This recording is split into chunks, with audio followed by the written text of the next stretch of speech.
And check this out. A severe thunderstorm produced hail earlier this morning in St. Lucie County. First Warning meteorologist Brooke Silverring explains how hail forms.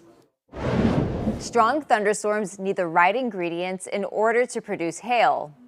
Thunderstorms need an updraft, which is a powerful upward air current that moves water droplets above a freezing layer. The droplets remain in liquid form at temperatures below freezing. Then the supercooled droplets freeze at the cold layers in the upper atmosphere.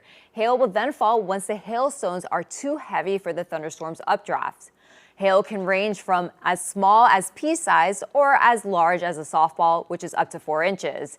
Hail is considered severe when it reaches the size of a quarter or about an inch. I'm meteorologist Brooke Silverring for WPBF 25 News.